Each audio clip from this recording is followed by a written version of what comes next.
Sejam muito bem-vindos ao Bastidores da Inovação, um podcast da The Bakery, onde a gente vai discutir a inovação na prática, né? O que está por trás, quais são as estratégias de negócio e o que está transformando as empresas. Eu sou a Sofia, estou como CMO aqui na The Bakery, eu sou sócia, e estou com o Felipe Novaes, que é o nosso cofundador e o chefe hoje de Growth aqui na The Bakery. E a gente hoje tem um convidado muito especial para falar de um assunto que é super estratégico para os negócios hoje, sobre inteligência artificial, não é mesmo, Felipe? É isso aí, hoje a gente está com o Marcelo Braga. Marcelo Braga é um dos principais executivos de tecnologia do país, hoje liderando a IBM. Foi considerado pelo Bloomberg Linea um dos executivos mais influentes da América Latina.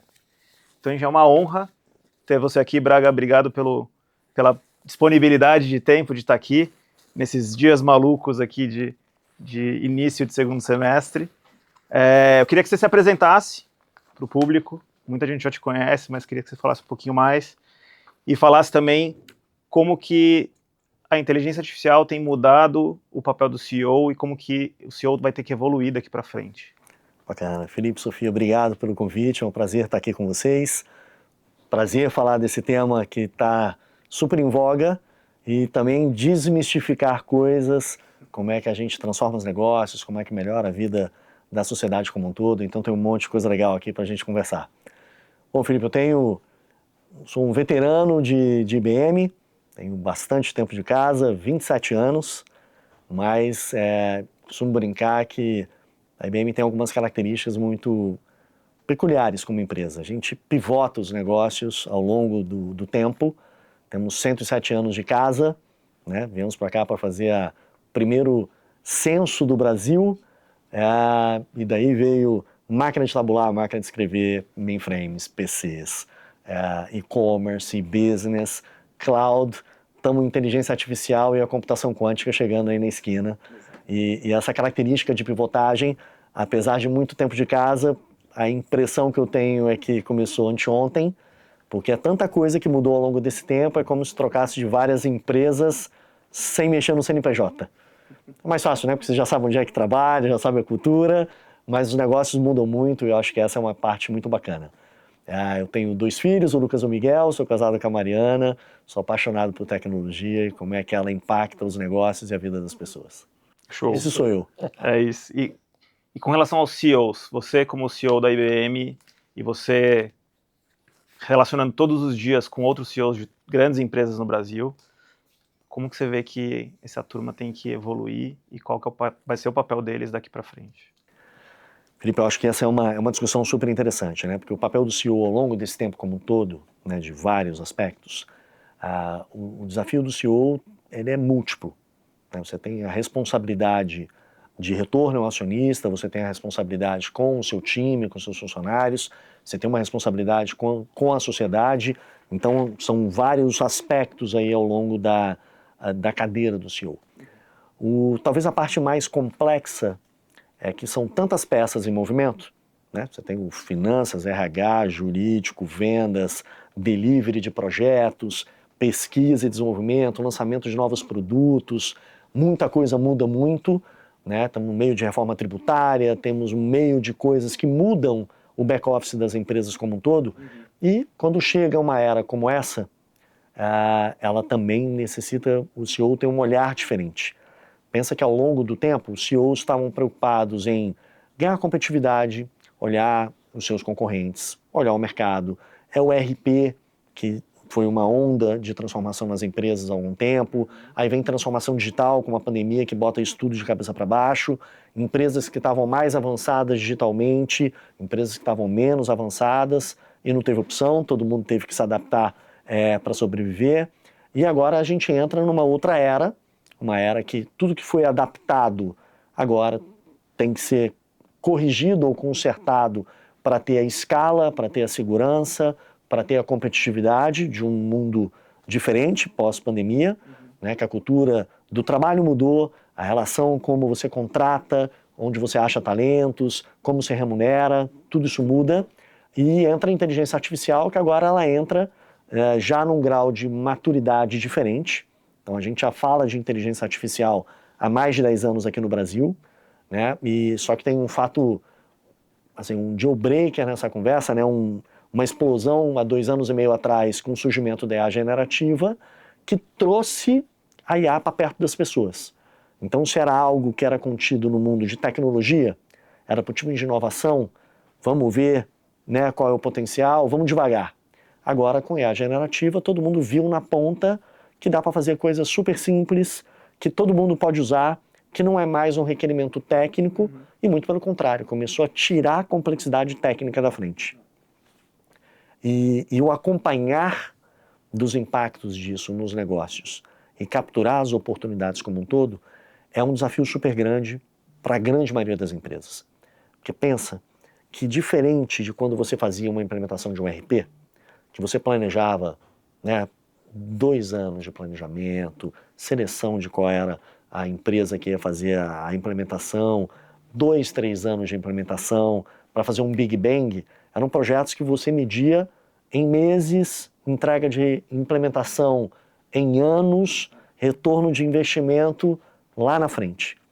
Agora, as coisas são totalmente diferentes. Vem um mundo de nuvem, vem um mundo de IA, que você pode começar pequeno, testar, errar, aprender, se adaptar, deu certo, escala. Você não tem que fazer investimentos imensos e tomar o risco para você como empresa e ver se dá certo. Você consegue ter o mesmo nível de tecnologia que as maiores empresas do planeta têm disponíveis numa startup, e isso democratiza e acelera muito a inovação, mas na hora que você vê dentro de um papel de gestão que a oportunidade que tem pela frente, ela muda processo, que todo mundo não gosta de mudar, todo mundo critica, precisa ser mudado, na hora que muda, reclama, muda a forma de interagir entre as pessoas, entre as empresas, e as empresas com as empresas, e as empresas com os clientes, mas na hora que muda, reclama-se. Quanto mais conectado o mundo, mais exposto as coisas estão. Escala as oportunidades de negócio como um todo, e também trazem risco de cibersegurança, riscos sistêmicos como um todo. Vimos aí recentemente a confusão do Bacen e Pix e etc e tal, mas olha a maravilha que foi a implementação do Pix aqui para o Brasil como um todo. Então a gente está vivendo num mundo de ambidestria. Eu brinco muito que agora não é mais uma coisa ou outra, é um somatório de es.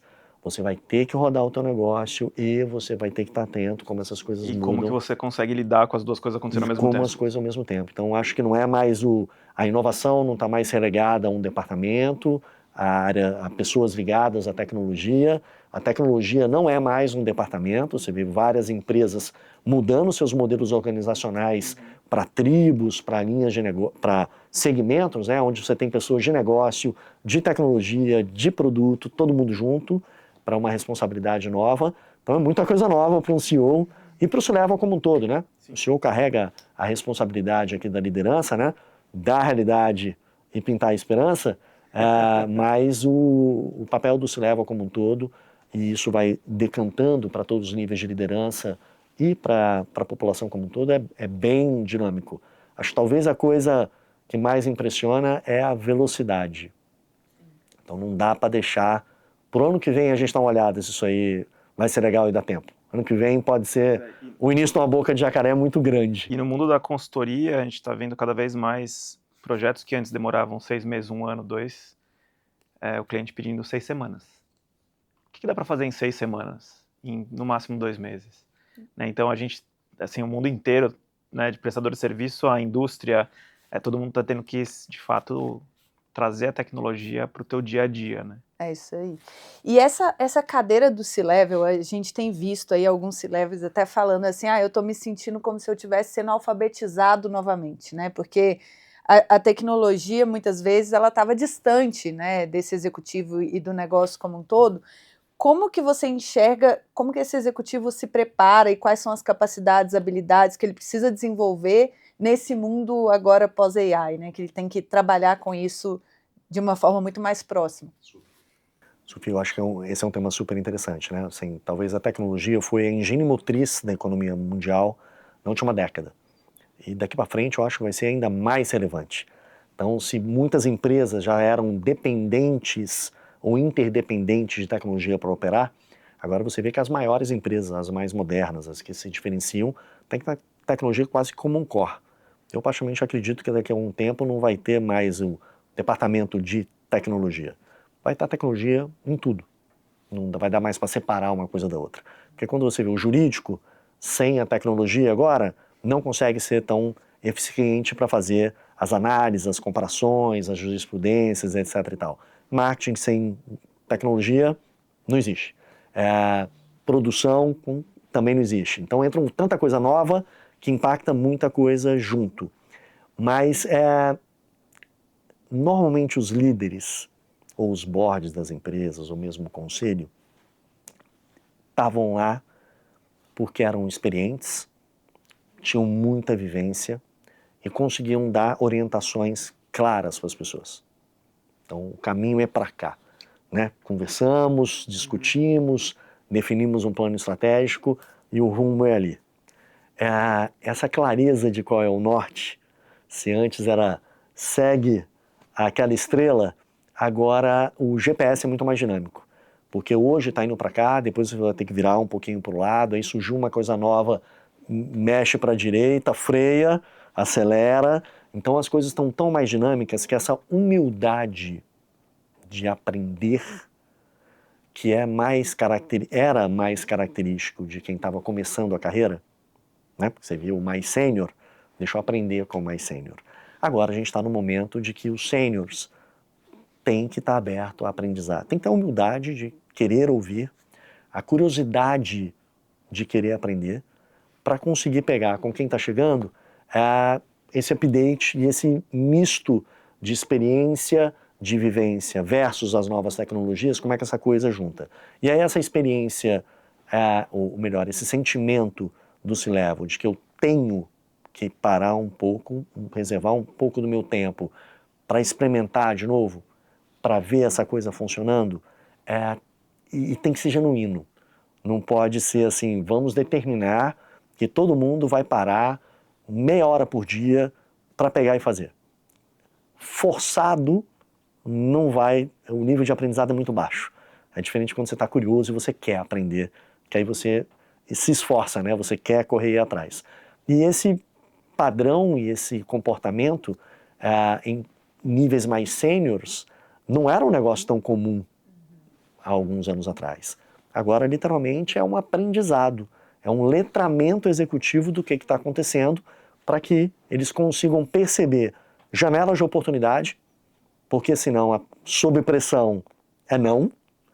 E aí você pode parar um projeto que pode ser super bacana, simplesmente por desconhecimento, e também a experiência de não deixar com que os times se empolguem simplesmente porque parece bacana. Se apaixone pela solução, né? E não tenha retorno, e não resolva um problema de fato, que não é de fato uma prioridade, mas vamos testar porque parece ser super legal. Esse equilíbrio é super importante, eu acho que esse é um desafio muito grande ainda nesse tempo que a gente está passando agora, até porque tem muita novidade, né? Então tem um tempo de achar que não é tão relevante, a já ver casos de uso que parecem fazer sentido, a despertar essa curiosidade, a abrir a sua agenda para ter essa conversa. A parte boa é que eu tenho interagido no meu dia a dia com muito executivo sênior que está chamando para bater esse papo. Vem cá, vamos tomar um café. Deixa eu entender o que está acontecendo. Quase toda semana tem uma conversa desse jeito e é muito bacana porque você vê que, de novo, é sobre ambidestria.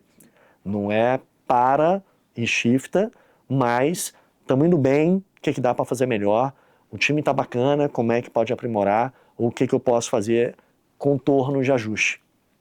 Como qualquer negócio mais estabilizado é. É diferente de startups, modelos que você pode pivotar muito rápido, mas quando você pega empresas com algum tamanho, alguma complexidade, é muito bacana ver board, ver literalmente a liderança sênior das empresas com a vontade de aprender. Isso é muito legal. E tem que aprender mesmo, né? Porque hoje os concorrentes não são mais tão óbvios, né? Eles estão vindo de todo lado e a tecnologia... Antigamente a gente tinha conexão de escada na nossa casa e um baita computador no trabalho, né? Hoje em dia a gente tem um telefone que é muitas vezes melhor do que o computador do trabalho, né? Muitas vezes. Então você muda essa relação, né, das pessoas com a tecnologia e de como que eles enxergam comportamento, consumo, né? E essa roda começa a girar muito rápido e as empresas começam a tomar tiro de todo lado, né?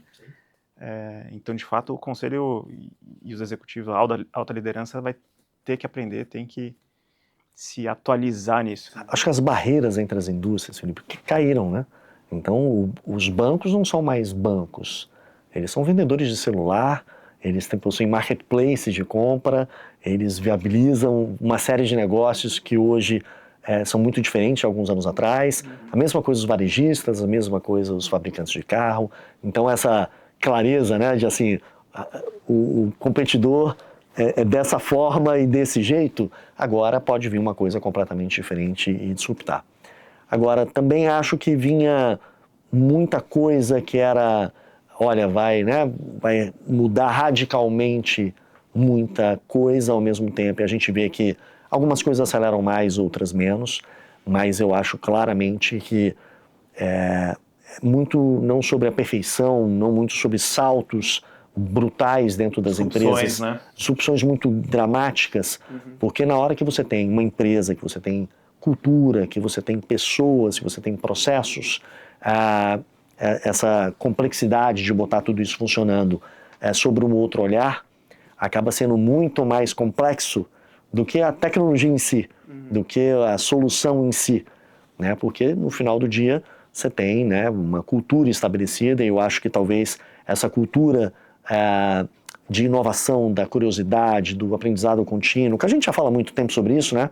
Mas quem de fato assimila isso, ou quem simplesmente segue o fluxo, dentro de empresas, um coletivo de pessoas e um coletivo de clientes, a implementação é muito mais complexa do que a tecnologia em si, que era olha, é muito complicado, é muito diferente, isso aqui é muito mais simples do que fazer isso funcionar dentro da sua empresa, pelos processos serem então irrigados e a cultura como um todo. Então vão ter lugares que vai ser muito mais simples, outros muito mais complexos, mas esse coletivo de você olhar e participar de várias implementações, você vê que é muito legal ver isso acontecendo.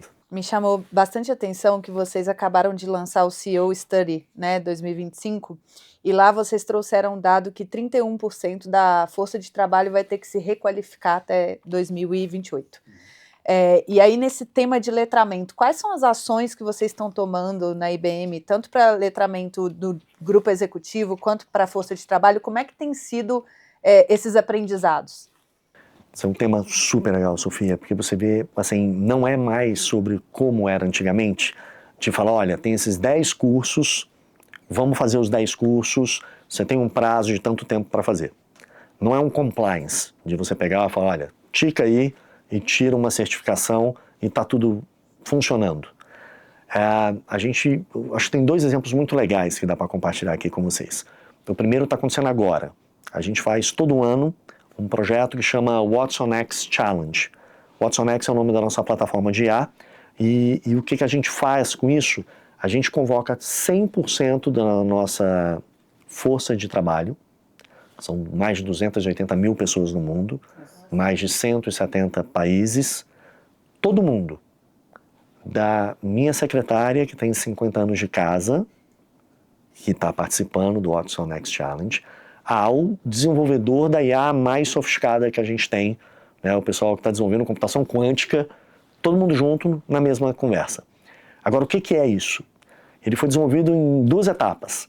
A primeira era todo mundo quero juntar com nós 3 aqui, para a gente dar ideia do que a gente poderia fazer melhor no nosso dia a dia.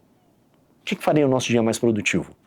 Como é que você faria o seu trabalho? O que pode ser feito para o seu trabalho ficar melhor? O reembolso acontecer de uma forma mágica? Você não tem que perder tempo fazendo reembolso de viagem? É um processo repetitivo que você perde muito tempo para fazer? Qualquer coisa, de qualquer área. Isso traz, primeiro, um engajamento coletivo super bacana. Óbvio, tem treinamentos, então tem um roadmap ali para as pessoas que não entendem que estão adentrando nessa discussão de inteligência artificial agora, coisas básicas, depois vai ficando mais sofisticadas, mais avançadas, então você escolhe o nível que você quer pegar. Dessas ideias, depois vem uma curadoria em cima delas. E a gente pega as ideias que têm mais impacto e implementa. E aí vem um outro grupo, aí sim mais técnico, que você também pode participar. Você pode linkar e falar assim, olha, eu quero fazer um curso, quero aprender a mexer com a ferramenta em si, e o nosso grupo vai implementar uma automação de atendimento a cliente que melhora o nosso dia.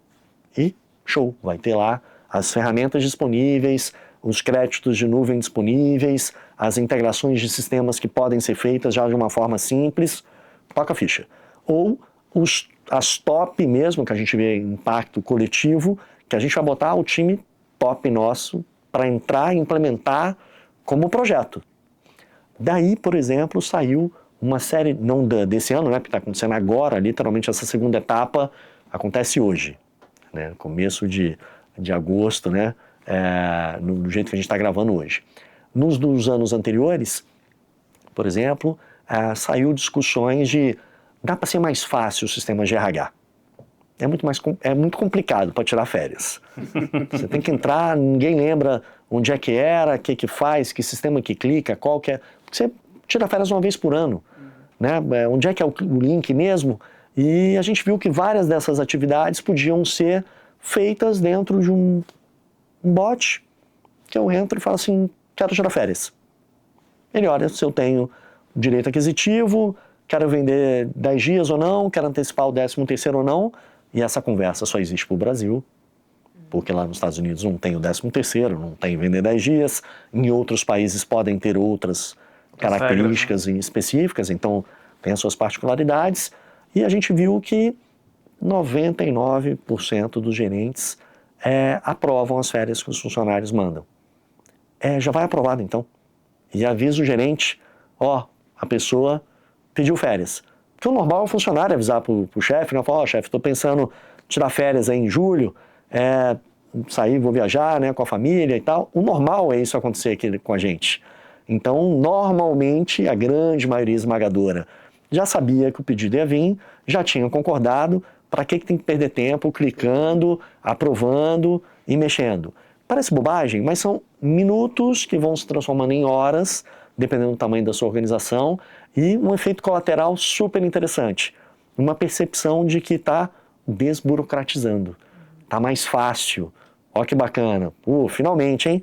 E essa coisa, um pequeno exemplo desse, pensa isso em mais 10 coisas do seu dia a dia, em mais outras áreas que vão tirando proveito, e várias dessas funções a gente viu que era sobre orquestrar sistemas. A gente viu que assim, para trocar o sistema que era chato, a interface era complicada, que as pessoas tinham dificuldade de mexer, era lento e caro. E se a gente não precisasse mexer no que é difícil legal, de trocar, né? Porque você vai usar uma planilha para alguma coisa, você vai ter que mandar um e-mail para outra, você vai ter que acessar um RP, você vai ter que acessar algum outro sistema legado da sua empresa, e se, de repente, para transferir um funcionário, em vez de você ter que pedir para finanças, olha, o funcionário vai ser transferido, quero dar um aumento para ele, porque onde ele está indo ele tem um salário maior, e se o e-mail para finanças, se a orquestração com o RH, se a implementação dentro do seu sistema de RH, né, um SAP ou qualquer um outro que você use, se a folha de pagamento, tudo isso que você ia ter que interagir e que um gerente na IBM, em média, gastava 35 minutos para fazer, pudesse fazer em 280 mil pessoas, vamos chutar 10 pessoas por gerente, só para a gente fazer uma conta rápida, 28 mil gerentes, que talvez tenham que transferir funcionários, alguns muitas vezes por ano, né, porque pode ter um grupo maior, outros menos. Quantas horas vezes 28 mil economizam vezes o custo da hora? Já é um monte de dinheiro, só que não é sobre o dinheiro, é sobre agilidade, é sobre percepção de desburocratização, é sobre simplificar, é sobre fazer as coisas fluírem mais rápido. Isso aí tudo a gente olhou e falou, nossa, a ideia ficou legal, hein? E se pudesse virar uma plataforma? E isso acabou virando uma plataforma que chama Orchestrate, que é um dos principais produtos que a gente tem hoje. Então você vê que as ideias de coisas super disruptivas podem surgir de coisas super simples, que não é da cabeça de gênios que estão no laboratório fazendo coisas super sofisticadas, que é super importante também, mas pode surgir de alguém que senta do seu lado que tem uma ideia super bacana. Para que manda aprovação para o gerente se sempre aprova? E comunica, e o gerente pode ir lá e falar, opa, me confundi, talvez não dê, e aí você desaprova. Olha que interessante, quase nunca você manda um Inverte a e-mail para lógica. desaprovar, né? E é muito legal porque isso faz com que a gente tenha um olhar sobre processos diferente do que a gente tem hoje. Ao invés da gente digitalizar a burocracia, a gente de fato repensar se aquele processo deveria existir. Né? Então, hoje a IA, enfim, não só a IA, mas acho que a IA tangibiliza um pouco mais para todo mundo, né, essa possibilidade, mas faz com que a gente de fato veja as coisas de maneira, ou tente enxergar as coisas de maneira diferente, né? Eu acho que também as conexões entre os sistemas, as conexões entre os departamentos, antes era tudo mais complexo de fazer, agora está tudo mais simples. Né? Os sistemas estão acessíveis através de APIs, você conecta as coisas de uma forma muito mais simples, então se o trabalho antigamente era como você substituía coisas em projetos Big Bang complexos, agora dá para você criar, como eu citei, uma camada na frente, esconde a complexidade toda atrás, né? A cozinha tem que estar limpa, tem que estar eficiente, tem que estar adequado, mas o que interessa no dia a dia é como você está fazendo as coisas acontecerem muito mais simples, muito mais rápido, e o que está acontecendo nos bastidores, você pode ir trocando coisas. Nós trocamos diversos sistemas dentro da IBM, internos, que ninguém viu, e a experiência melhorando, e se trocou um sistema pelo outro, ninguém viu, gera economia, gera um monte de outras coisas, mas aponta a percepção, não é de disrupção, não é de quebras. Quantos sistemas vocês tinham antes e quantos sistemas vocês têm hoje? Esse é um inventário complexo, porque, Mais pensa ou menos, assim, ordem de grandeza. A gente tirou, por exemplo, 50 sistemas de RH. 50 sistemas de RH. Porque você imagina, o Brasil Mundo tem inteiro, uma característica, claro. o outro país tem outra, então não é que eram 50 que usavam, mas cada país tinha a sua particularidade, a gente pôde trocar vários, modernizar muita coisa, a gente usa vários pacotes de mercado, deu para tirar o antigo, botar um novo, mas para pedir férias, entra no prompt e resolve. Entra no Talk HR. Chama AskHR. AskHR, é isso aí. Então fica fácil essa interação como um todo. Uhum. E lá no CEO Study 2025, a gente viu 5 mind shifts, né? Enfim, trocas de comportamento e de pensamento ali. Um deles que eu achei super interessante é o ROI acima do FOMO. É o retorno sobre investimento, né? Priorizar os investimentos com retorno, ao invés de ficar ansioso e preocupado que tem que fazer qualquer coisa por fazer, né? E um pouco mais cedo na nossa conversa, você falou de começar pequeno. Como que essas coisas estão relacionadas e como que você recomenda hoje que executivos que estão nos escutando comecem essa jornada ou façam essa jornada de maneira mais eficiente, né? Felipe, qualquer projeto, né, eu brinco que assim, independente se estamos na era da IA, se a gente está na era da nuvem, se a gente vai estar em qualquer que seja a era, do metaverso, qualquer coisa. Assim, em mundo empresarial e corporativo, qualquer que seja o projeto, ele tem que dar resultado. A não ser projetos que estão claramente com a classificação de desenvolvimento, né, você pode pivotar, você tem que errar, você tem que aprender, você tem que fazer, tem que ter essa liberdade, tem que ter esse espaço para você experimentar. Mas projetos em escala, na hora que você vai apresentar em qualquer que seja empresa, qualquer que seja indústria, se é de tecnologia, se é uma nova fábrica, se é uma nova loja, se é um novo centro logístico, se é abrir uma agência ou fechar uma agência, tudo é sobre retorno. Ou vai ficar mais barato, ou vai ser mais produtivo, ou vai melhorar a experiência do cliente. Qualquer que seja o KPI que vai se usar de retorno, tem que dar retorno sobre o investimento em quase toda a maioria dessa discussão. E a parte de IA, eu acho que começou muito parecido com o que foi o blockchain no passado. Todo mundo tinha curiosidade, todo mundo queria saber o que era isso e associava, né, a Bitcoin, vamos ver o que pega. A IA, como tem um campo muito aberto, como tem muita oportunidade e também tem muito barulho ao redor disso, né, que é muita gente falando de muita coisa, muita novidade acontecendo ao mesmo tempo, vem essa pressão sobre os executivos de, né, o conselho perguntando, olha, viu o nosso concorrente falando que está fazendo alguma coisa com IA, e a gente está fazendo o quê? Essa pressão existe. Esses estudos da IBM, esse C-Level Study, na verdade eles são vários, a gente está fazendo ele já tem talvez mais de 2 anos, e vários recortes. Também muito legal, isso aí está disponível no nosso site, lá chama Institute of Business Value, IBV, C-Level Study. Qualquer um pode googlar e achar. E é muito legal porque tem recorte para marketing, para finanças, para RH, qualquer que seja esse negócio, porque a gente viu claramente o executivo, C-Level, precisava ter esses baselines, essas comparações, para ir trocando ideias para formar pontos de vista. Mas na hora que a gente olha o retorno, a gente viu que várias vezes projetos estavam sendo desenvolvidos para provar que estava errado. Parece engraçado, né? Explica melhor, como assim? Mas a gente viu vários projetos, a equipe mostrando que, olha, o bot, ele não conseguiu pegar esta situação em específica e deu a resposta errada. Ele acertou 1000, mas ele errou uma e, olha, essa uma deu errado. Não é perfeito. Risco. E é um risco. Então, eu acho que a primeira consciência nessa conversa é assim, é o que eu sempre falo aqui nas conversas, né?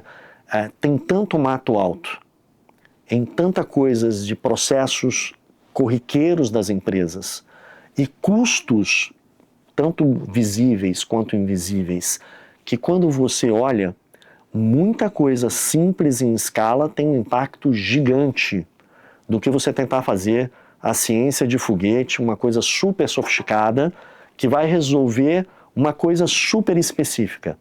Então, dando um exemplo do que a gente, né, tem muita experiência com isso. O atendimento ao cliente bancário, por exemplo, a grande maioria esmagadora das interações dos clientes com os bancos esqueci minha senha, estou com uma dúvida aqui numa transação, como é que eu faço a segunda via do boleto, eu preciso fazer uma transferência agora, mas o limite não está dando. É muita coisa simples que tem uma escala enorme de atendimento. É um pouco diferente de olhar e pedir para que o bot faça um portfólio de investimento associado aos seus valores pessoais, que mostre para você quais são as empresas, por exemplo, se você é alguém que é antenado numa questão de sustentabilidade, se você é antenado numa economia verde, que o bot sugira um portfólio de ações em empresas que têm esses mesmos valores e te sugira um novo reposicionar dos seus investimentos. Dá para fazer isso que eu estou falando? Dá, a gente fez isso há 10 anos atrás. Até você perceber que na hora que esse portfólio não bate o benchmark da indústria, o cliente liga reclamando e fala assim, putz, a minha carteira não está performando. Então, você viu que para ter esse nível de sofisticação, somado com algumas regulações, né? Coisa simples, em escala, é onde tem o maior retorno disparado. Atendimento a cliente, automações internas da vida dos funcionários, RH, financeiro, administrativo, compras, RH, back-offices mais eficientes, que facilitem a vivência do funcionário para que ele preste um serviço melhor para o cliente final. Somada, atendimento ao cliente, eu acho que essas são 2 áreas sem erro. Assim, tem muita coisa que custa caro que dá para fazer muito mais barato. Tem muitos canais de atendimento aos clientes, por exemplo, que o cliente não gosta de usar e você pode atendê-lo no canal que ele prefira, com voz, com vídeo, com texto, e atende super melhor. Tem perfis de cliente que funcionam muito melhor por voz ou por texto, e você tem que atender as 2 coisas, mas você tem certeza que um contact center é mais caro. E vai ter coisas que a pessoa quer falar no contact center. Então, de novo, a discussão do E não é falar, olha, não tem mais esse canal, vamos shiftar todo para o outro. Não, é você ter os canais, ter um acesso à informação de uma omnicanalidade ali muito mais viável do que era um desejo no passado, mas tem que ter retorno.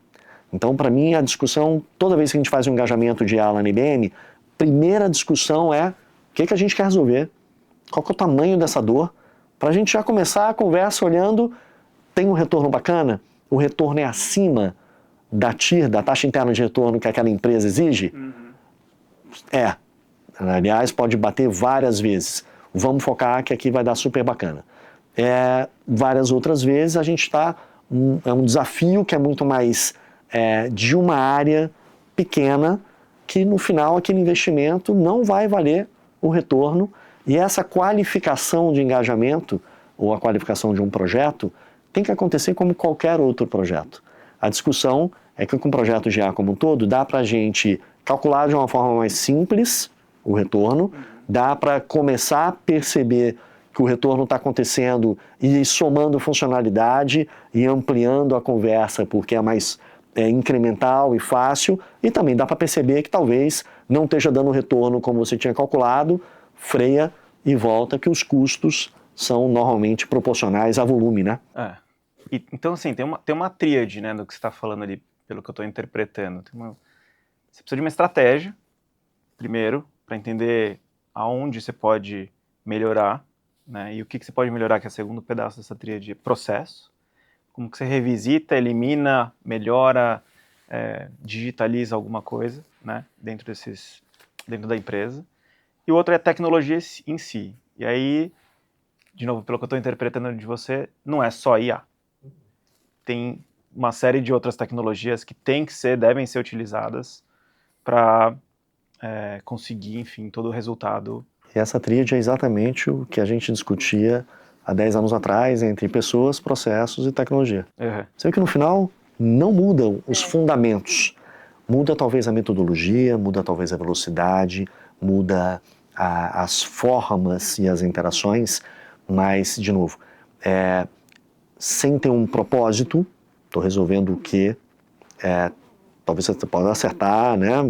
Mirou num lado, acertou do outro e vai, mas é pouco provável. Sabendo onde você quer atuar, né? Onde é que está a maior parte, onde tem uma dor. O processo pode estar ineficiente, o custo está caro de atendimento, o cliente não está satisfeito com o que ele está pegando, são bons indicadores de talvez ali tem uma dor de fato que você possa atuar. Não é sobre automatizar o caos.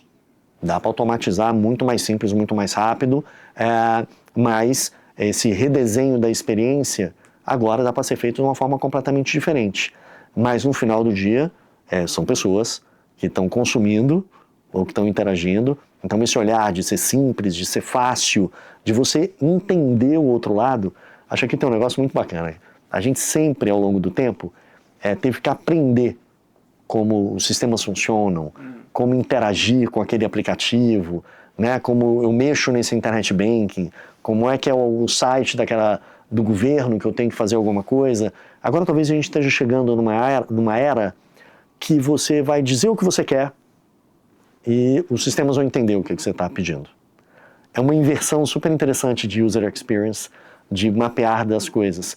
Porque ao invés de você estar preocupado em menus, o app, essa desmaterialização dessas estruturas que eram tradicionais, né, de menus, de hierarquias, de departamento, agora você vai pegar e falar assim, olha, eu quero transferir 10 pila para minha mina e ponto. Ele tem que saber o que é pila, o que é mina, quem é minha mina, porque está no cadastro. Autentique faz, né? Não é a volta da resposta falando, você quer fazer uma transferência? Então, entra lá no app, clica menu, transações, escolhe se quer Pix, TED, DOC, ou o que você quer fazer. Não, eu só quero transferir 10 reais para minha esposa. Só que um fala de um jeito, o outro fala de outro, e essas questões todas agora também são resolvidas de um jeito muito mais simples, porque o jeito que antigamente se falava era a linguagem das empresas. E aí quem usava que se adapte. Agora é exatamente ao contrário, né? Você fala o que você quer, você digita o que você quer, você manda um vídeo do que você quer, e o outro lado pega, interpreta e orquestra o que tem atrás. Então, se vai bater em um sistema, em dois, você tem que ir no primeiro, você tem que ir no segundo, pegar no terceiro para te responder. Essa complexidade tecnológica agora a gente pode esconder e fazer muito mais simples. Aí os processos mudam, podem ser mudados de uma forma muito mais simples, com muito menos custo, com muito menos impacto, mas trazendo uma experiência no final muito melhor. Ô Braga, ainda sobre essa tríade, né, a gente falava muito na transformação digital também, nessa era, sobre essa tríade. E quando veio a transformação digital, muitas indústrias mudaram, né, vários dos seus processos, das suas soluções, da sua tecnologia, mas quando a gente fala de modelagem de negócio, tiveram impactos significativos a indústria financeira, os varejistas, né, porque realmente houve essa mudança. E aí a gente vê que com a inteligência artificial, ninguém vai ficar fora disso, né? Mas a gente ainda conversa muito do atendimento ao cliente, do back-office. Como que você está imaginando o avanço dessas soluções para ir para um lado mais operacional da indústria mesmo? Horizonte de tempo, sua visão, a tecnologia está preparada também para isso, mesmo os processos? Como é que você tem enxergado esse impacto? Eu acho que agora a gente começa a entrar numa nova era de IA, que é a era de agentes. Então agora você vai conseguir fazer de uma forma mais simples, o que parecia ser complicado antes, agora você consegue montar agentes que são limites de inteligência artificial que você dá uma missão específica, parâmetros do que é razoável de tomada de decisão e deixa ela tomar a decisão e automatizar de um jeito diferente. E isso vai permitir que esse tipo de tecnologia comece a entrar em várias outras áreas, em várias outras indústrias e automatizar coisas pequenas, e essa orquestração deles resolve um processo. Vou dar um exemplo simples para quem está nos ouvindo entender o que todo mundo fala de a gente, né? Você vai fazer uma viagem aqui a trabalho, você tem que marcar o seu ticket de avião, você tem que reservar teu hotel, você tem que resolver como você vai chegar no lugar que você quer ir. O normal entra no site, vê que horas, gasta um tempo ali achando as coisas, você gasta um tempo enorme para isso. Agora imagina se você chegasse num lugar que você pegasse e falasse, eu preciso ir para Brasília no dia 2 de setembro e eu preciso estar num compromisso no endereço tal hora. E solta.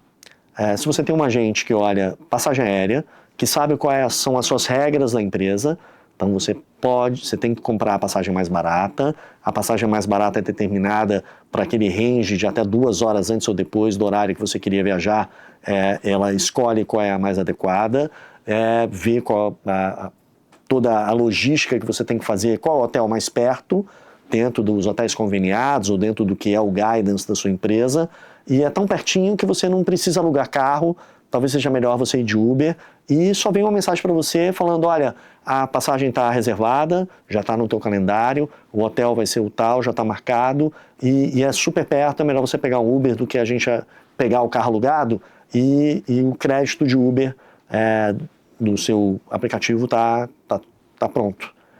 É um tempo enorme de coisas que você ia ter que gastar para fazer, ou alguém ia fazer para você, e esse é um exemplo super simples. Agora você imagina um processo de compras de uma empresa que precisa comprar várias coisas pequenas, alguns commodities, mas que você não quer estocar um monte de coisa, então você precisa comprar mais papel, e você sabe qual é o range que você pagou na última compra, que você tem 4 fornecedores que já estão cadastrados, que você simplesmente fala, eu preciso comprar tanto de papel, e esse agente dispara a cotação para os teus fornecedores, recebe as propostas, analisa os termos e condições, determina qual é a mais adequada, compara com o que você tinha pago, o que é razoável de preço médio e solta PO. Coisa simples, em escala, e a gente começa a ver um monte de empresa economizando milhões, resolvendo coisas simples em escala. E o que eu estou falando por isso? Porque, de novo, não precisa ser um mega projeto super sofisticado, com um negócio super complexo. E na hora que eu falo simples, mas para emitir a PO, você tem que entrar dentro do teu ERP, tem que preencher o requisito de compra, tem que botar o que você está comprando, tem que botar qual era a aprovação de finanças, para depois emitir a PO. Então você imagina um monte de gente fazendo um monte de coisa para um troço super simples que um agente resolva. Dá para complicar? Dá para sofisticar? Dá para criar processos mais sofisticados? Sim. Mas eu ainda acredito assim, no momento de hoje, esse aprendizado, esse teste, a economia de escala é talvez o sweet spot mesmo. Coisa simples, em escala. E Braga, com tudo isso acontecendo,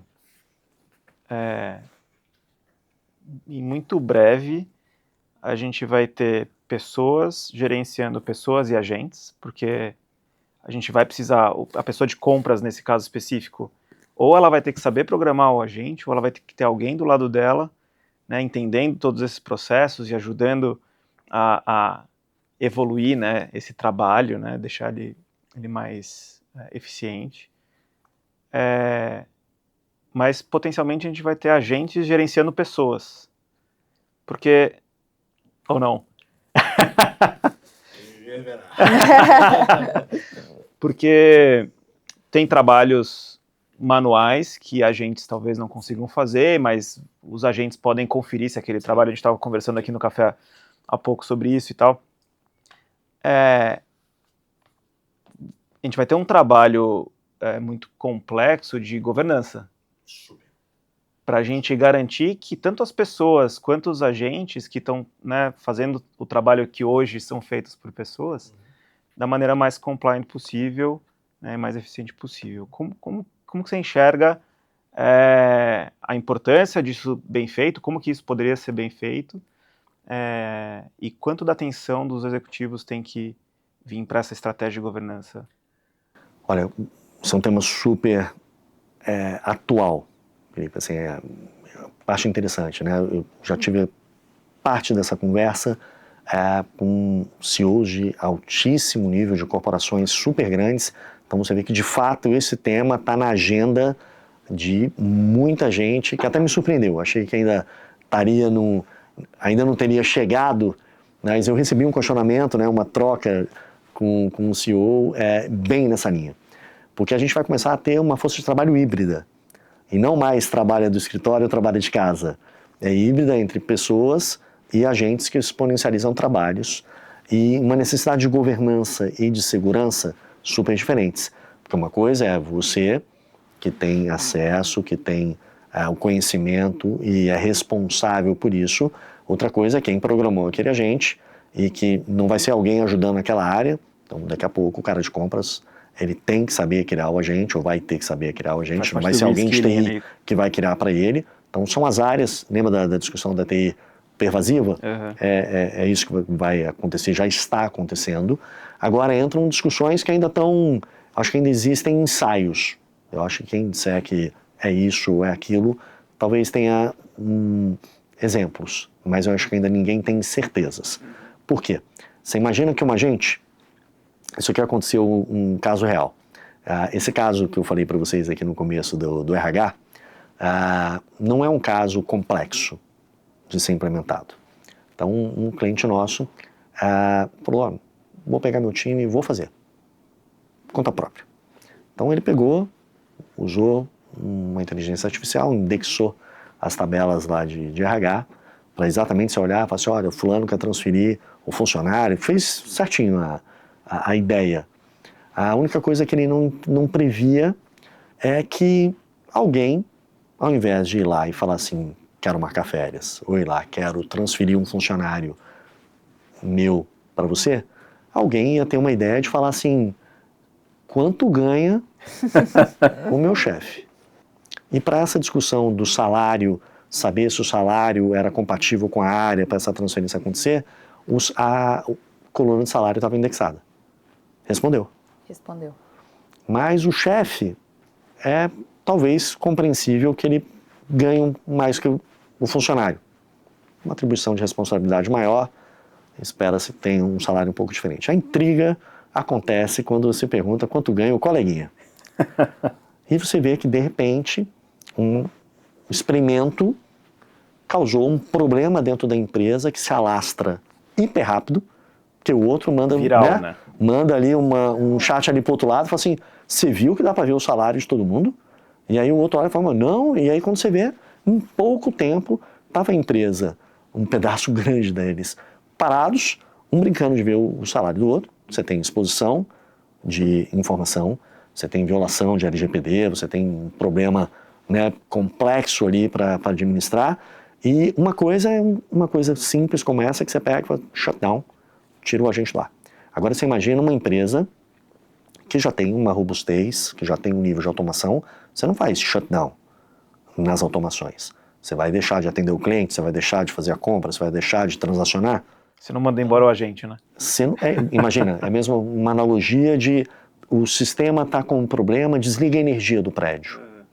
Você não desliga a energia, né, dos servidores porque tem um problema sistêmico. E aí entra a discussão de governança, que é algo super importante. Então, você conseguir orquestrar esses agentes de uma forma centralizada, que você saiba ou tenha mecanismos para identificar que aquele agente que tem a missão de fazer uma compra de passagem aérea, ele normalmente, a média de viagem da empresa são 100 viagens por mês. Se ele começou a bater 200, 300 viagens, pode ter um problema. Pode ter uma fraude de alguém que mandou ele fazer uma compra e que está sendo uma fraude acontecendo. Agora você imagina que um agente tem esse escopo determinado e ele tem cartão de crédito para fazer uma compra, e um outro agente que alguém, por mandar, né, um prompt injection dentro desse agente, prompt injection é você botar um prompt ali com algum comando inadequado para modificar o próprio agente, e esse agente fala para esse agente comprar um monte de coisa para mandar entregar em outro lugar e fazer uma fraude. Esse tipo de exemplo, uma coisa é você pegar e falar assim, olha, essa pessoa não tinha acesso a essa informação e você identificou de onde veio. Agora você imagina que um agente tem acesso àquela transação, que o outro tem acesso para fazer esse pedido e você não consegue pegar mais por gestão de acesso à identidade. Então, se antes a gente travava sistemas e travava tabelas para falar assim, ó, você não pode acessar essa informação, o problema é que agora este pode, e você tem que avisar que um não pode falar com o outro. E quais são os limites dessas interações. Então aí começam outros níveis de governança, de sofisticação, de segurança de dados, de segurança de sistemas, que quebram as lógicas tradicionais de acesso. E a mesma forma como você perguntou, né, sobre como é que monta essas estruturas organizacionais, também depende de empresa para empresa, e eu acho que é muito sobre o que a gente vai ver acontecendo aqui para frente. Um agente tem que ter uma matrícula para você saber que aquela transação foi feita por este agente virtual e que não por aquele outro, e se acontece um problema, quem tem que olhar? É o gerente da área. Então tem muita discussão organizacional que vai acontecer. Na nossa visão, é muito sobre escalar a atividade. É como se você, trabalhando, tivesse muito mais braços, ouvidos e olhos e mãos. Então, acho que o agente, analogamente, tem a sua autonomia, vai fazer as coisas de uma forma automatizada em algum nível, ou num nível muito sofisticado, mas é muito sobre sempre ter uma estrutura organizacional que é escalada pelo agente. Mas as discussões sobre como orquestrar isso de uma forma que traga eficiência, traga velocidade e mitiga o risco, como é que você implementa novos processos de identificação de fraude e identificação de padrões de comportamento, é algo que já está sendo discutido agora, por isso que parece tudo simples. Montar um agente é super simples. Quando você tem 3 agentes, super tranquilo, 5 agentes, super tranquilo, 10 agentes, já começa a ter alguma coisa, centenas, milhares, eu brinco que é a mesma coisa de brincar com coelhos. Então, essa brincadeira a analogia de coelhos e tartarugas, né? Se você tem 10 tartarugas, é uma coisa, você tem 100, várias vão fugir, mas assim, coelhos, né? Porque os agentes se multiplicam muito rápido dentro das empresas, porque você pode criar um em 5 minutos e amanhã você pode ter 5, 10. Quando você tem isso em escala, é necessário uma visão de plataformas de orquestração e plataformas de governança. O que não impede de começar pequeno, verificar, testar, acelerou. Na escala, aí exige um nível de sofisticação diferente. Acho que por isso também que você tem que pensar grande, mas começar pequeno, né? Porque esse pequeno, ele tem que começar já visando aonde você quer chegar. E para a empresa é diferente, né? Uma coisa é você na pessoa física, uma coisa é você numa pequena empresa ou numa startup, que você está ali para testar, é para girar. Na hora que você pega empresas mesmo, corporações, ou mesmo empresas de médio porte, essa visão de que tem que acelerar, tem que trazer inovação, dá para fazer muita coisa, mas começando com bases sólidas, é totalmente diferente. Do que você simplesmente vamos testar, vamos vendo, quando vê, tem um problema, e aí o freio de arrumação pode ser muito pior, né? Porque falei que o negócio não era tão bacana, e aí você freia um monte de outras ideias, por causa de uma que foi mal implementada ou foi mal conduzida, pode trazer um efeito cascata de decisão, de assim, para tudo, vamos olhar como é que faz diferente, e aí você perde o timing das outras coisas. Então acho que agora entram facilidades, novidades o tempo todo, mas os conceitos de governança, segurança, rastreabilidade começam a ficar um pouco mais importantes agora, com esse mundo de agentes, do que era há 3 anos atrás, do que era 5 anos atrás, porque essa sofisticação de escala ainda não existia. Agora para escalar é muito fácil. Agora para tocar muito mais áreas é muito fácil. Uhum. E um outro ponto, não adianta vir uma ordem, né, da presidência ou da diretoria e falar assim, não é para usar IA. As pessoas vão usar. Eu acho que é análogo a quando o pessoal falava, olha, não pode, bloqueia a internet das pessoas no site tal. Lembra que teve uma época que era isso?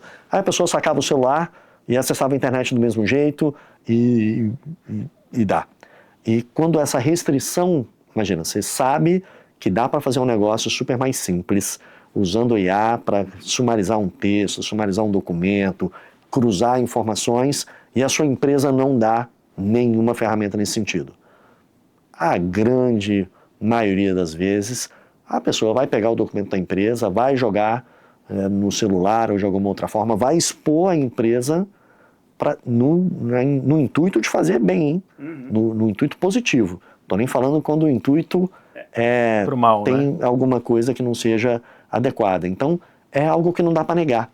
Já está disponível, já está em escala. Então, as empresas agora é um conceito de como abraça e ajuda a fazer da forma certa do que negar que existe e abrir porta para os Shadow ITs, as Shadow AIs, que não é simplesmente ter fora da centralização. É que, de fato, pode ter um monte de informação confidencial, crítica, sensível, que um Excel, né, uma planilha, que você carrega em um bot qualquer, pode trazer uma super exposição para sua empresa. Uhum. Então, acho que essa consciência de que vai usar, de que é importante, que tem que ter escala e que dá para fazer isso com governança e orquestração, também é um papo super importante e super interessante para os tomadores de decisão.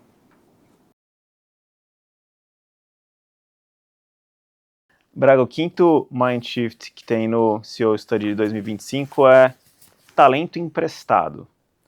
O que isso quer dizer? Né? Por que vocês colocaram isso como uma das coisas importantes aqui para as empresas avaliarem? Porque vai ser difícil de treinar? Eu acho que agora virou uma discussão de que assim, o tempo, talvez a noção de tempo agora mudou um pouquinho, né? As coisas podem acontecer muito mais rápidas e tem um retorno muito mais rápido do que a gente estava acostumado. Então, muita empresa tem essa cultura maker, a cultura deixa eu fazer, e que levou elas a muito sucesso, várias delas, mas agora você já saber os atalhos, você já tem uma percepção de isso aqui funciona, isso aqui dá retorno, a gente pode acelerar muito a adoção ou a inovação.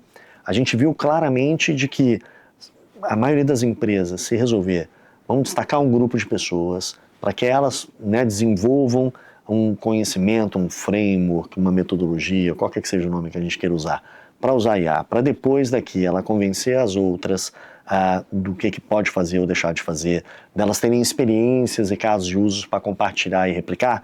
Esse é um tempo muito longo dentro das empresas. Uhum. A gente está falando de até formar um grupo, até eles montarem, até eles fazerem. É 1 trimestre, 2 trimestres, quando você passou um ano.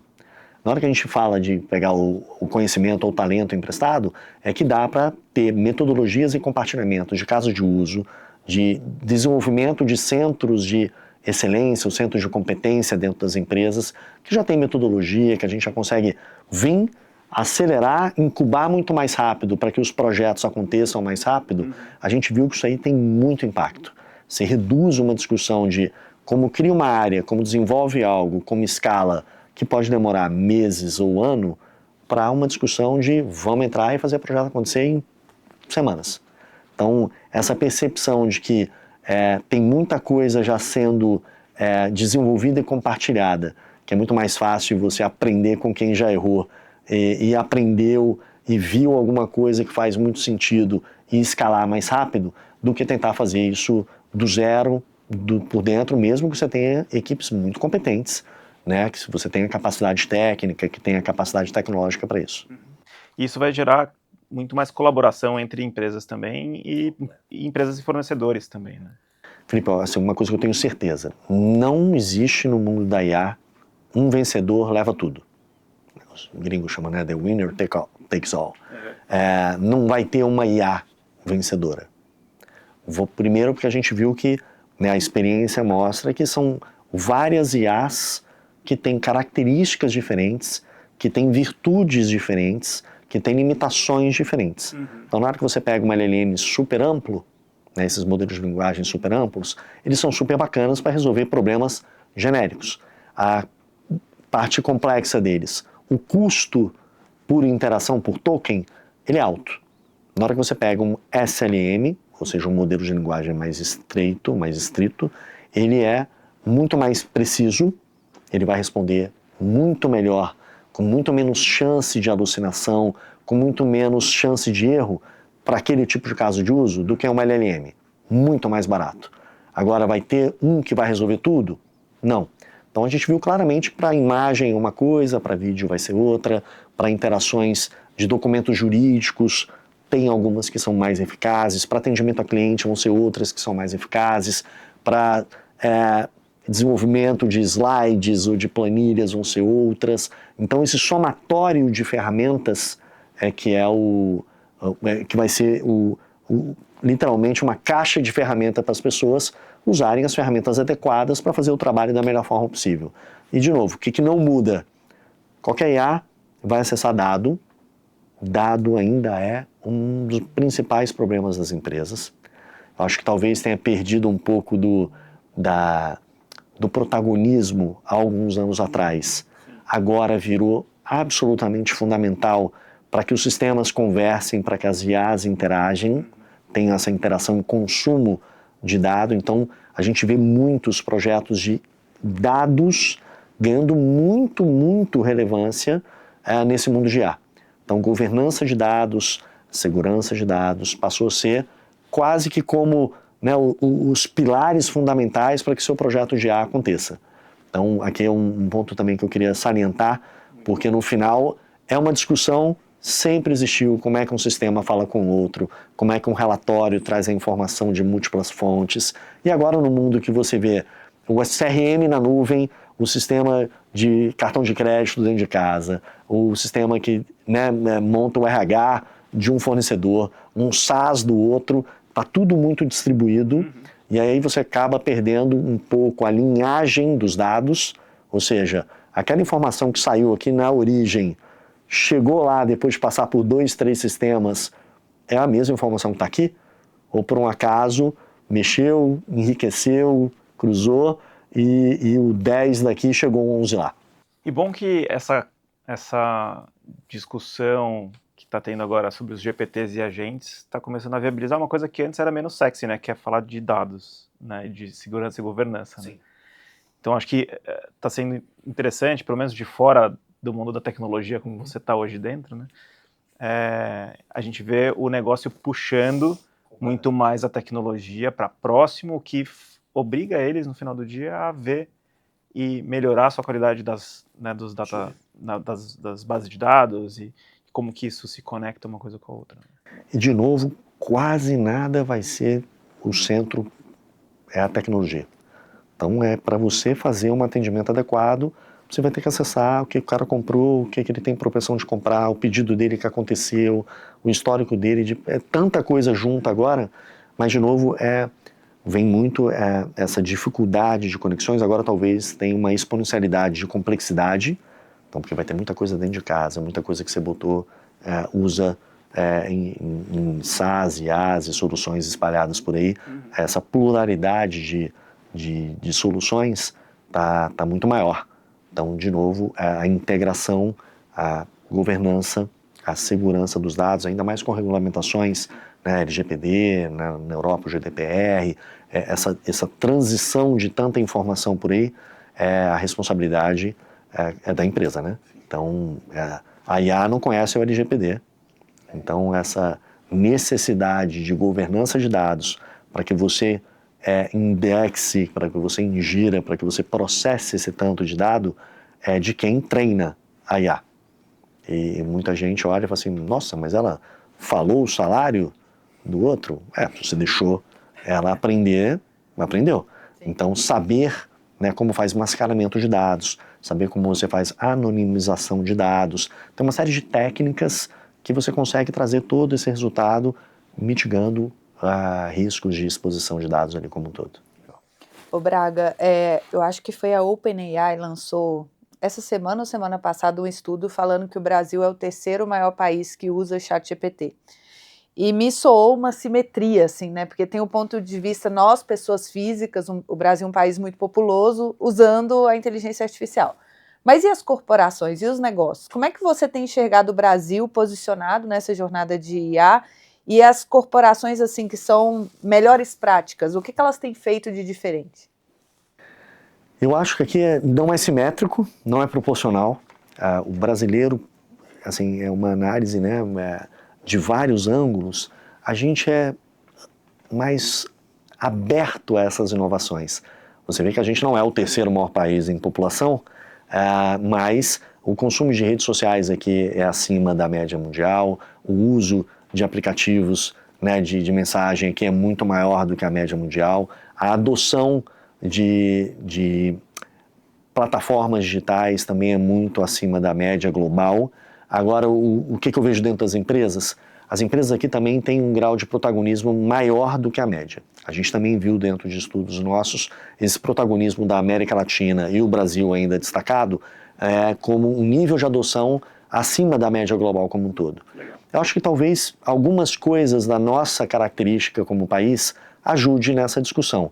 Então, historicamente, o Brasil sempre teve um sistema financeiro muito mais desenvolvido do que na média do mundo, porque a gente tinha um monte de mudança de moeda, um monte de mudança de regras e coisas que forçaram os nossos sistemas como um todo serem adaptáveis mais rápido. Então acho que essa cabeça de que as coisas mudam e mudam muito rápido, talvez a gente está acostumado a viver dentro de uma mudança, de um caos talvez maior do que a média global, que traz essa nossa adaptabilidade e esse aceitar de mudanças mais fácil. Então a gente também vê aqui do que nós acompanhamos, talvez no horizonte até mais longo de tempo, há 10 anos, né, como eu comentei, a gente tem, né, plataformas de inteligência artificial aqui no Brasil, em português, etc. e tal, a gente aqui tem casos de uso que são referências para o mundo todo, a gente faz um monte de coisa aqui que o mundo observa. Começar pelo Pix, começar pela integração dos meios de pagamento e dessa abertura para canais digitais. Então eu concordo na visão de que aqui é um terreno fértil para trazer essas discussões à tona, é menos resistente do que a média como um todo, e tem vários estudos que reforçam essa percepção. Mas eu queria fazer uma última pergunta para você. Você comentou aqui fora, antes da gente começar a gravar, sobre uma experiência super interessante que os líderes da IBM tiveram recentemente no encontro anual que vocês têm, que vai em linha com uma última pergunta que a gente queria fazer, que é como que os CEOs e executivos e conselhos hoje, o que eles têm que fazer, né, para se desafiar nesse mundo novo de inteligência artificial dentro de grandes empresas? Acho que o principal conselho é ter curiosidade. Assim, essa é uma característica clara que a gente vê como necessária para um momento de transição tão forte. Porque, como eu estava conversando com vocês, né, você pode negar, você pode falar assim, eu vou deixar para depois, vou deixar para olhar isso quando o meu concorrente já estiver fazendo, você pode não querer ser um early adopter, tem várias estratégias que você pode olhar sobre isso. Agora você não pode ignorar que o que está acontecendo no mundo dos negócios hoje, com a chegada de inteligência artificial, muda drasticamente como as coisas podem ser feitas e várias delas reinventadas de um jeito completamente diferente. E aí o que aconteceu conosco, a gente tem uma reunião anual dos 150, 180 principais executivos da IBM global. Aí pensam que são pessoas que podem ser pessoas de vendas, pessoas técnicas, executivos do jurídico, de contabilidade, de produto, de real estate, todas as áreas de uma companhia, como uma companhia como a nossa, né? Que opera em vários países e tem um grau de complexidade de produtos, serviços bastante amplo. No último dia do nosso encontro, eles mandaram um PDF e quando a gente abriu o que era o PDF, era para a gente se reunir em grupos. Eles pegaram esse grupo de pessoas, dividiram em grupos de 30 e você tinha que fazer, era um PDF de 70 páginas. Você tinha que criar uma empresa de drone do zero, onde você deveria montar qual era a estratégia da sua empresa, como você ia executá-la, quem que você contrataria do mercado, montar um protótipo do site da empresa, do vídeo institucional da empresa, montar um mock-up, né, um protótipo funcional de como seria a aplicação que você queria montar e fazer tudo isso que eu imaginei quando a gente recebeu. Nossa, vamos passar, né, o dia inteiro aqui olhando o que é para fazer, entendendo as missões e talvez a gente faz esse encontro presencial uma vez no ano e tem um encontro virtual daqui a 6 meses. Falei, putz, vamos passar, né? Deve ser uma jornada que a gente vai levar este período entre um encontro e o outro para mostrar, né, o que foi feito. E a gente descobriu que tudo a gente ia ter que fazer em 2 horas.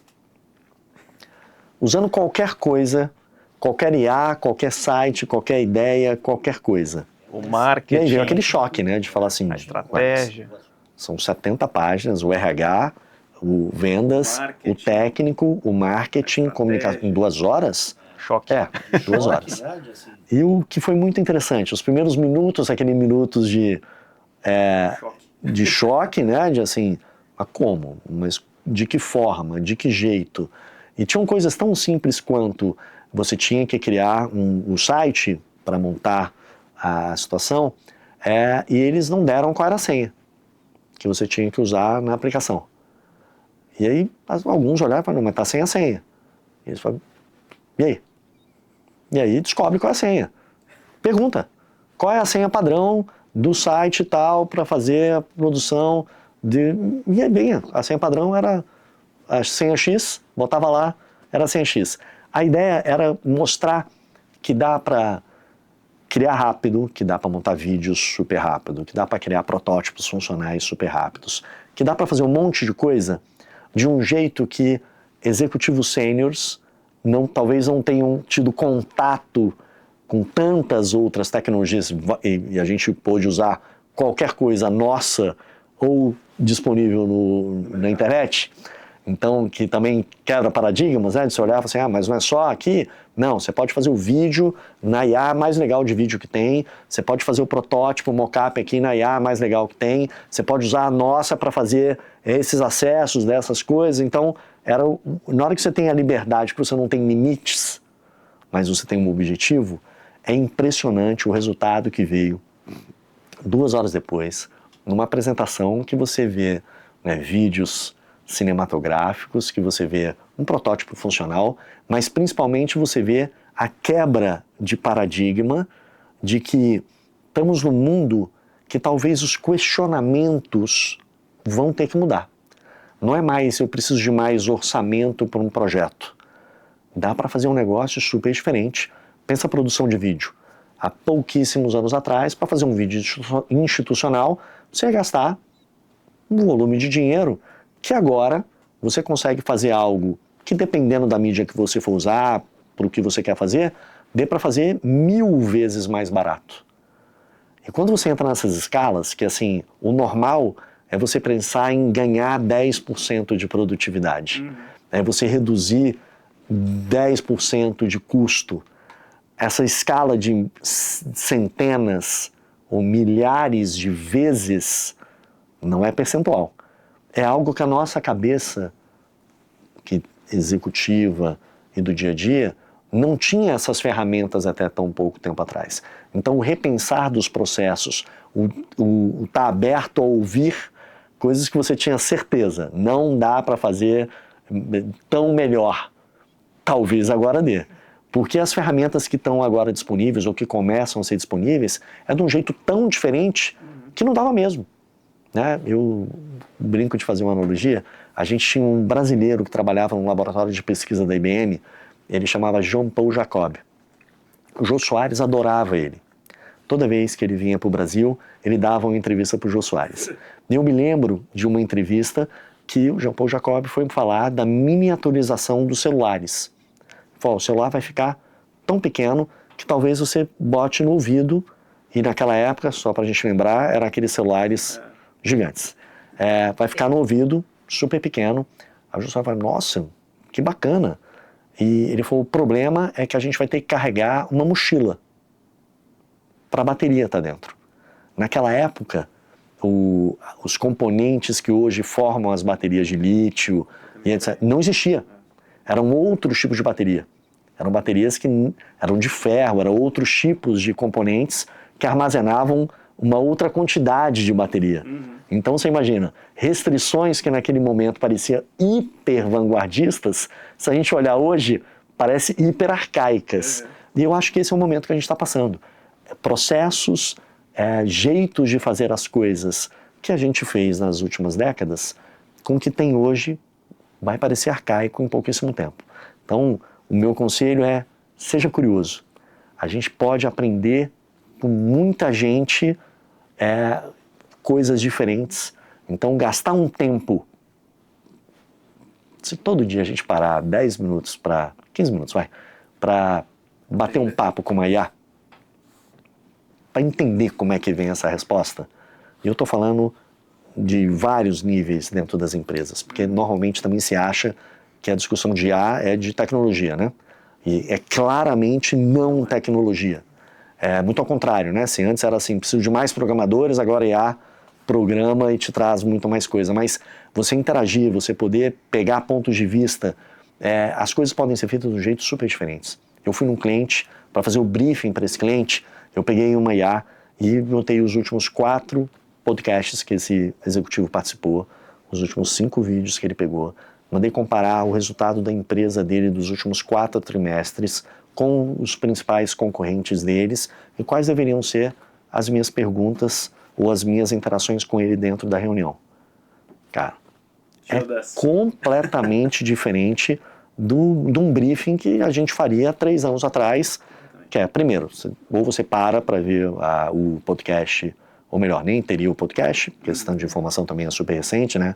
Durante a pandemia, essa explosão de podcasts e de entrevistas, mas olha, e serviu tanto, porque a conversa, ao olhar todos esses dados sumarizados, consolidados, cruzados, a conversa nessa reunião pode ser super precisa, com os problemas que ele tinha dito, e eu não tenho que perguntar de novo. E não é uma coisa super complexa como seria no passado, para montar esse prompt, para fazer isso acontecer por alguns minutos, em um briefing super bem feito, que me permitiu ter uma reunião super eficiente. Para dar um exemplo de novo de uma coisa simples, que dá para fazer muito melhor do que a gente fazia antes. Então, seja curioso, isso aqui vai mudar tudo. Braga, super obrigado. Sophie, tem mais alguma pergunta? Não, quero agradecer também. Braga, foi muito rico. Acho que o objetivo aqui, a gente fala dos bastidores de inovação, que é exatamente a gente conseguir traduzir esses conceitos e essas tendências que estão acontecendo de uma forma mais prática, né, para o negócio, para o dia a dia. E aí entender principalmente aqui esse assunto, a gente fala, parece que é tudo tecnologia, não é sobre a tecnologia, né? Então foi muito rico aqui para a gente estar com você. E esse é o Bastidores de Inovação, é um podcast produzido pela The Bakery. A The Bakery é uma gestora de inovação corporativa que nos últimos 13 anos vem ajudando grandes transformações de corporações e inovação no mercado. Até a próxima. Muito obrigado. Tchau, tchau.